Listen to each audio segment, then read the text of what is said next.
बता बोले मीनेश भगवान की, मीना समाज की। आज हमारे बीच पधारे हुए हमारे समाज के प्रदेश के अध्यक्ष, पूर्व न्यायाधीश आदरणीय श्रीमान लालाराम मीणा जी, पूर्व मंत्री और पूर्व विधायक आदरणीय भाई सूर्य प्रकाश मीणा जी, हमारी जुझारू बहन श्रीमती ममता मीणा जी, पूर्व विधायक चाचौड़ा आदरणीय जवाहर सिंह रावत जी, आदरणीय जसवंत मीणा जी, जिला पंचायत के अध्यक्ष आदरणीय गणपत पटेल जी, आदरणीय रणवीर सिंह रावत जी, भारतीय जनता पार्टी के महामंत्री प्रदेश के, बबलू मीणा जी, अमर सिंह मीणा जी, भाई संतोष मीणा जी, बहन मंजू अवध पटेल जी, जनपद अध्यक्ष झरुंदा, मंच पर विराजमान और नीचे विराजे हुए भी हमारे सभी, मैं देख रहा हूं कि नीचे भी कोई कम हस्तियां नहीं बैठी।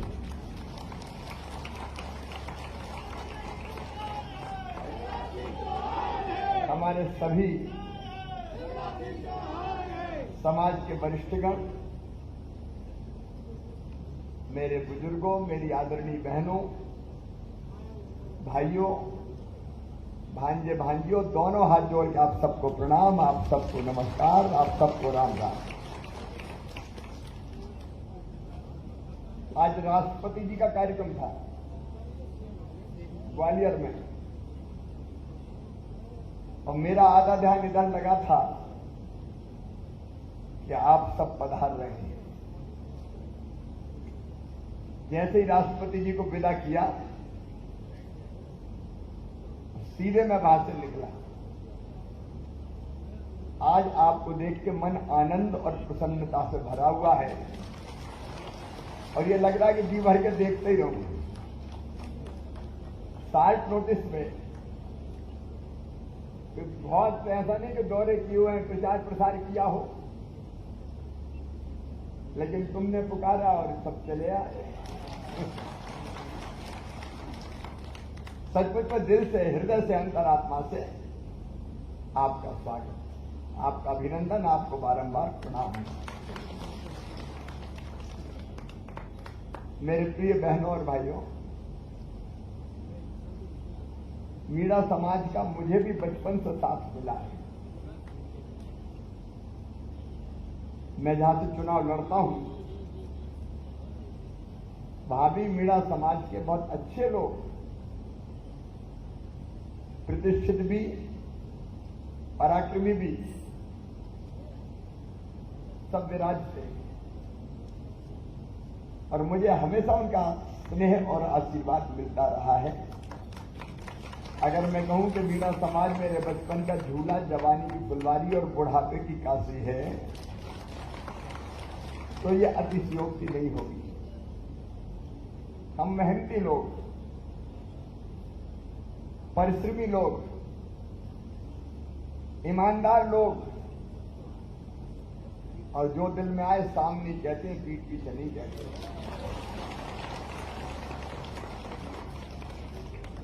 प्रदेश की प्रगति के भी हम भागीदार हैं। जब जरूरत पड़ती है तो देश के लिए जान देने का मादा भी रखते हैं और जब जरूरत पड़ती है तो अन्य के भंडार भी भर देते हैं। भले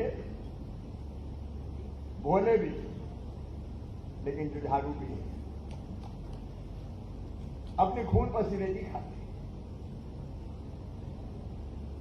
और मेरे बहनों और भाइयों, हम जैसे लोग ही देश बनाते हैं। हमारे पसीने से मध्य प्रदेश बनता है, हमारे पसीने से देश बनता है। और इससे मेरी उत्सुकता थी, जब बात हुई तो मैंने कहा इधर उधर काहे को, अरे घर ही पधारो, घर के लोग घर में ही आएंगे और कहां जाएंगे। लेकिन ये पंडाल छोटा पड़ गया है, पंडाल छोटा है लेकिन दिल बहुत बड़ा है।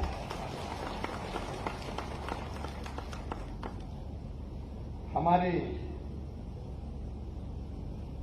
देखिए, मैं मानता हूं कि समाजों का अगर विकास होगा, समाज अगर प्रगति करेंगे, आगे बढ़ेंगे, तो समाज से मिलकर तो प्रदेश बनता है, समाज से मिलकर ही देश बनता है। तो समाज का प्रगति और देश की प्रगति एक दूसरे की विरोधी नहीं है। समाज की प्रगति होती है तो देश की भी प्रगति होती है, और इसलिए हमको भरपूर कोशिश करनी चाहिए। समाज उन्नति करे, प्रगति करे, हर क्षेत्र में आगे बढ़े। और मैं आपको वचन देता हूं, समाज अगर आगे बढ़ने के लिए एक कदम चलेगा तो शिवराज 2 कदम आपके साथ हैं।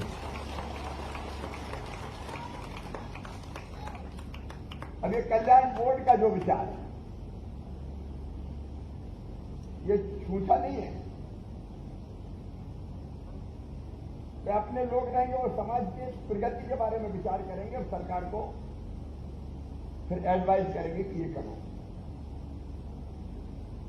और इसलिए आपने जो सोचा है कि एक बोर्ड बनना चाहिए, और इसलिए मैं आज फैसला कर रहा हूं कि जय मीनेश कल्याण बोर्ड का गठन किया जाएगा।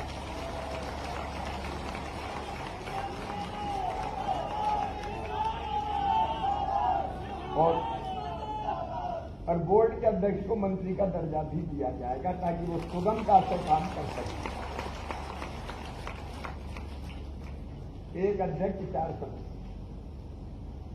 बाकी फिर जैसा आप तय कर दोगे किसको बनाना है तो वो फैसला आपका, क्योंकि मिलकर तय करके दे देंगे तो नाम जल्दी तय हो जाता है। फिर आपने भोपाल में निर्माणाधीन छात्रावास के बारे में बात करी है। लालाराम जी थोड़े चतुर भी बहुत, अब बात खोले ही नहीं रहे कि तुम तो डलवा दो, हमें पता ही नहीं भवन कितना बड़ा है।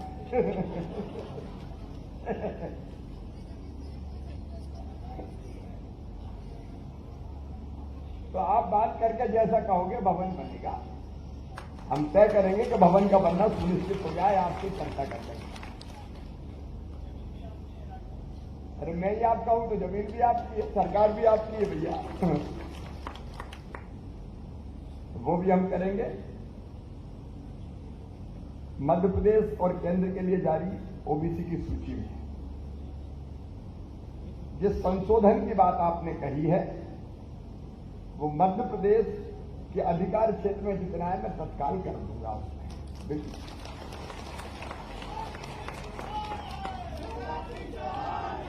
और भगवान मीनेश की जयंती पर ऐच्छिक अवकाश रखा जाएगा ताकि हम ढंग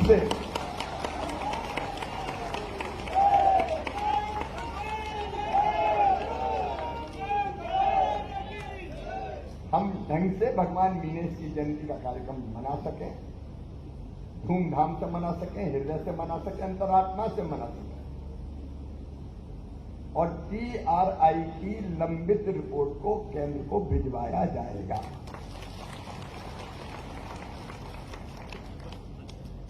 आपने एक बात कही है, वो थोड़ी मेरे अधिकार क्षेत्र में नहीं है। अब टिकट की संख्या यहां तय करना वो अकेले मेरे अधिकार में नहीं है, लेकिन मैं इतना वचन देता हूं कि उचित हेतु दिया जाएगा मीना समाज को भारतीय जनता पार्टी की तरफ से। देखिए, हम लोग ऐसे हैं जो अपने प्रदेश को बनाते हैं। मैं भी गांव पे ही हूं, मैं भी किसानी हूं। हम भी ऐसे वर्गों से आते हैं जो विकास की दौड़ में पिछड़ गए, पीछे रह गए। तो आगे बढ़ाने में कोई कसर नहीं छोड़ेंगे। एक बात में जरूर समाज के संगठन जिलाध्यक्ष जी भी आए सारे यहाँ, कुछ चीजें हम करें कि कैसे हम अपने समाज का भला सरकार के साथ मिलकर कर सकते हैं। जैसे 3 चीजें ले लें हम। एक मामला है शिक्षा का। अब मैंने अपने भांजे भांजियों की शिक्षा के लिए कई चीजें बनाई। एक चीज ये तय की कि मुख्यमंत्री मेधावी विद्यार्थी योजना के अंतर्गत हमारे वो बच्चे जिनकी वार्षिक आय 8 लाख रुपए तक है, ऐसे सभी बच्चे अपने, अगर उनका एडमिशन मेडिकल कॉलेज में, इंजीनियरिंग कॉलेज में और किसी प्रतिष्ठित यूनिवर्सिटी में होता है तो कई बार आर्थिक दिक्कतें आ जाती है। अब मेडिकल कॉलेज प्राइवेट में एडमिशन लोग कितना पैसा लगता है, 8 लाख रुपया साल, 10 लाख रुपया साल, 12-12 लाख रुपया साल। अब किसान नहीं भर सकता है, आर्थिक रूप से कमजोर नहीं भर सकता, किसान भी नहीं भर सकता, कहां से लाएगा 10 लाख रुपया हर साल। और इसलिए ऐसे बच्चों की फीस माता पिता नहीं, ये मामा भरवाएगा, मैं आपको आश्वस्त करता हूं। समाज को प्रयत्न पूर्वक ऐसे बच्चे निकलने चाहिए जो पढ़ने में अच्छे हैं, उनकी बेहतर कोचिंग, कुछ और मदद जो हो सकती हो वो, और बाकी जो मैंने कहा वो हम करेंगे।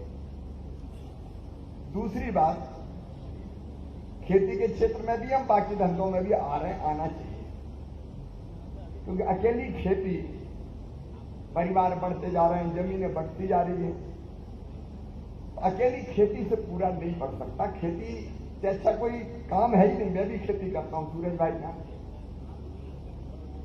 अभी मैं भी खेती करता हूं। मतलब आप जानते हैं मेरी पूरी परिवार की आजीविका मैंने तय किया खेती या खेती से संबंधित चीज, तो उसमें फिर गाय, डेयरी, खेती इसी पे चलती है। और कई प्रैक्टिकल प्रयोग किए गए, फूलों की, फलों की, सब्जियों की, सब तरह की खेती। और मैं जाते ही खुद ही खेत में जाता हूं, तो खेती से बढ़िया तो कुछ है ही नहीं। लेकिन अकेली खेती भी पूरा नहीं पार सकती, इसलिए अब हमको बिजनेस और उद्योगों की तरफ बढ़ना चाहिए। मैं ये बात इसलिए कह रहा हूं कि अपनी एक योजना है, समाज थोड़ा विचार करे, बच्चों को थोड़ा गाइड करे। मुख्यमंत्री उद्यम क्रांति योजना, उसमें मेरे बेटा बेटियों 50 लाख रुपए तक का लोन सरकार देगी, और गारंटी भी। कई बार गारंटी नहीं मिलती तो बैंक वाले लोन ही नहीं देते कि पहले ले आओ गारंटी।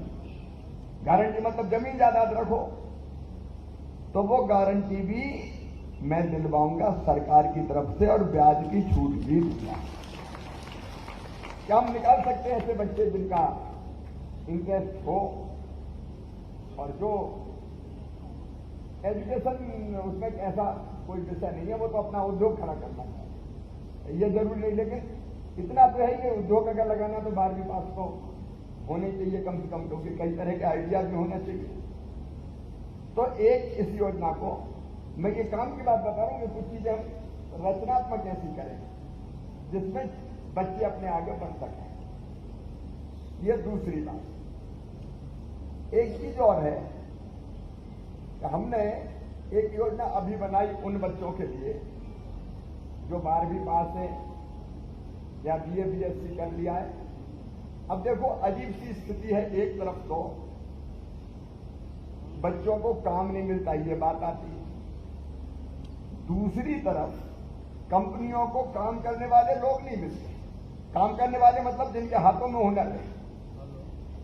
तो ये बेरोजगारी भत्ता तो बेमानी है भैया, देते नहीं, कह देते बेरोजगारी भत्ता, और इतने बैरियर लगा देते कोई मिले नहीं। अपन ने बहुत प्रैक्टिकल योजना बनाई है कि 12वीं पास जो बच्चे हैं या BA BSc भी काम या ITI जिनने कर लिया, उन बच्चों को काम सीखने अलग अलग कंपनियों में भेजेंगे, अलग अलग कंपनियों में। और पोर्टल बन गया पूरा।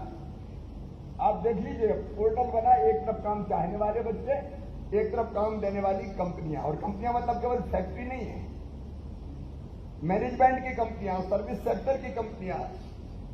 और बच्चे वहां काम सीखेंगे। काम सीखने की अवधि में उनको 8,000 रुपया महीना दिया जाएगा, क्योंकि कुछ ना कुछ मिल जाए और काम सीख के परमानेंट जॉब मिल जाए। तो ये ऐसी चीजें लेकर त्वरित लाभ हमारे बच्चे उठा सकते हैं। हम अकेले अकेले घूमेंगे तो परेशान होंगे। तो थोड़ा अगर संगठन सहयोग करेगा तो मुझे लगता है कि हम ऐसे बच्चों की भी मदद कर पाएंगे। अभी 1 लाख नौकरियों भर्ती का काम लगातार चल रहा है और ये 1 लाख भर्तियां हो गई तो फिर 50,000 भर्ती कर दूंगा। सरकारी नौकरियां भी रोकने नहीं दूंगा। भर्ती करना काम बहुत कठिन है, लेकिन मैंने तय किया कि करेंगे भर्तियां लगातार निरंतर जारी रहेगी। सरकारी नौकरी, स्वरोजगार, इसका जो योजना मैंने अभी बताई वो मुख्यमंत्री सीखो और कमाओ योजना, पोर्टल खोल के देखना और जानकारी सीधे तुम्हें हासिल है। तो मुझे लगता है कि इन योजनाओं का, और फिर किसान तो हम सब हैं। मैं समझता हूं कि मीणा समाज तो पूरा खून पसीने की खाता है, तो कम से कम पसीना बना बना के अपना टपकाता है धरती मैया। तो किसानों की भी कई योजनाएं, उनके विस्तार में आज नहीं जा रहा, लेकिन छोटी छोटी चीजें कही। एक बहुत छोटी चीज है, प्रधानमंत्री जी ने कहा 6,000 देंगे। मैंने पहले 4 और अब मैंने कहा मैं भी 6,000 दूंगा। अब जो निम्न मध्यम वर्गीय परिवार है, आप देख लें, एक तरफ मेरी लाडली बहनाएं, उसमें अब तक यह था कि जिनके पास ट्रैक्टर होगा उनको नहीं मिलेगा। मैंने अब कहा कि ट्रैक्टर वालों को भी देंगे, क्योंकि ट्रैक्टर तो अब हर एक के पास खेती करने के लिए हो गया है, 5 एकड़ तक जिनकी जमीन। तो एक परिवार में मैं अभी राघवगढ़ गया था, ममता जी मासी, एक बहन ने खुद बताया कि संयुक्त परिवार है तो 13,000 मिले लाडली बहना की, 13 तो बहुआ काका दादा की मिला के चल लगे। कहले भैया 13,000 तो बे मिल गया, सब हमारे पति किसान है तो 13,000 बे मिल गए, 26,000 हमरे यही हो गया महीना में। मैं ये बात इसलिए कह रहा हूं कि ऐसी चीजों का भी लाभ कैसे उठाएं, कोई वंचित ना रहे। हमारे जो निम्न मध्यम वर्गीय परिवार हैं उनको इन योजनाओं का लाभ मिले। ये अगर हमने ढंग से कर दिया तो मैं ये मानता हूं कि समाज के बच्चों का और हमारे भाई बहनों का काफी भला हो सकता है।